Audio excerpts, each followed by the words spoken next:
This is a chart of every FIFA World Cup host city listed chronologically. And this is the same list divided by continents.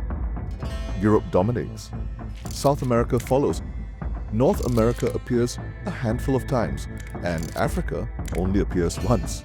But Asia, home to over 60% of the world's population, has only hosted twice in the entire history of the tournament, and not a single time in Southeast Asia.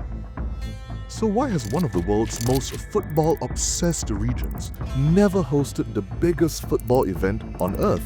And could that finally be about to change?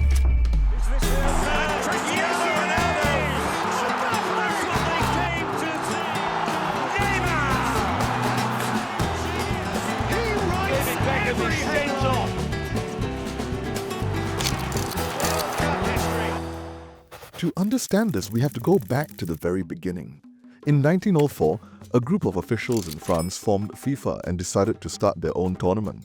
And the very first question was, who would host it?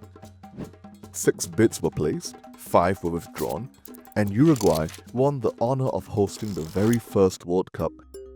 And it really was a great choice. Uruguay had just won Olympic football gold medals in 1924 and 1928. They had suitable stadiums. And crucially, they offered to pay the travel costs for participating teams as well as share the profits with FIFA. In other words, the first World Cup established a formula that FIFA still follows today.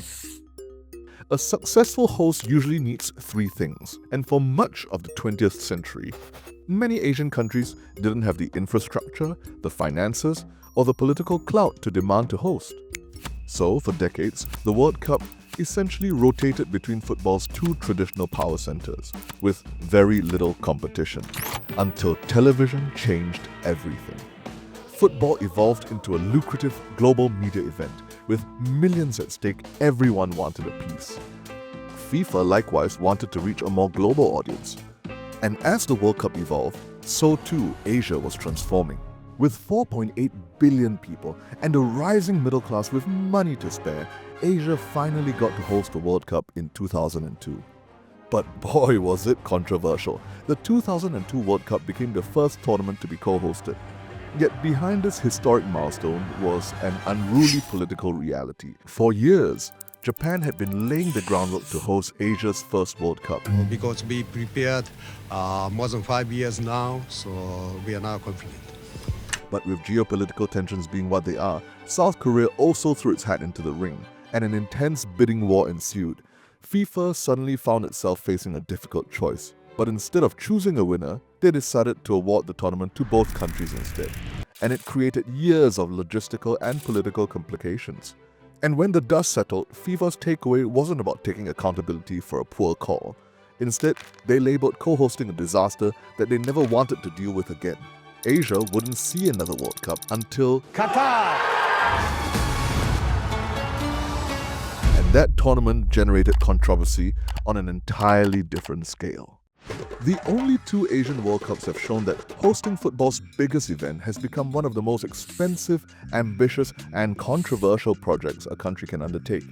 And the irony is that those requirements have only become even more demanding. So what would it actually take to bring the World Cup to Southeast Asia, and more specifically to Singapore? Take a look at the 2034 FIFA World Cup hosting requirements. FIFA now requires 14 suitable stadiums with a minimum capacity of 40,000 for group matches, 60,000 for semi-finals, and 80,000 for the opening and the final game. The National Stadium in Singapore is the only one that meets FIFA's minimum capacity requirement. And even then, that stadium would only qualify for a group stage match, not a semi-final, not the opening match, and certainly not the World Cup final. Another major problem is financing the World Cup. This is how much host countries have purportedly spent preparing for World Cups in the past. And this is only after they've won the bid. The cost of the marketing campaign to simply get FIFA's attention to consider that country a host is astronomical. And on top of FIFA spending nothing on the actual event, FIFA require the host countries to give them lucrative tax breaks, not just to FIFA but to all its partners and sponsors. And this bill is footed by the taxpayers of the host countries. For a country like Singapore, whose priorities lie in housing, healthcare, defense, long-term economic resilience, justifying that level of expenditure would be extraordinarily difficult. That being said, the outrageous cost of hosting a World Cup has probably led to FIFA changing its mind on co-hosting.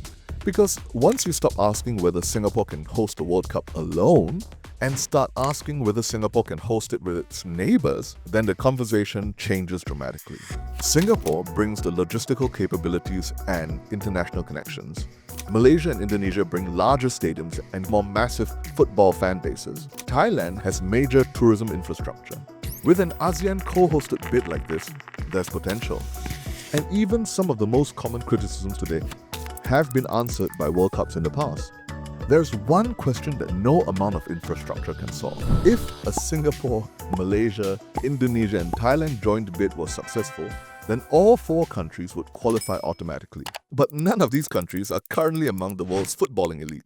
So, would automatic qualification become a source of national pride? History in the making for Singapore! Or would it expose the gap between Southeast Asia and the world's traditional powerhouses? Cristiano Ronaldo! Then again, that's exactly what people said about South Korea before 2002. Sometimes, hosting a World Cup doesn't just showcase a nation's football, it changes it. And perhaps that's the strongest argument for a Singapore World Cup after all. Not that Singapore is already a football powerhouse, but that hosting a World Cup could help it become one. That's a goal. Sasi Kumar. Up the left side!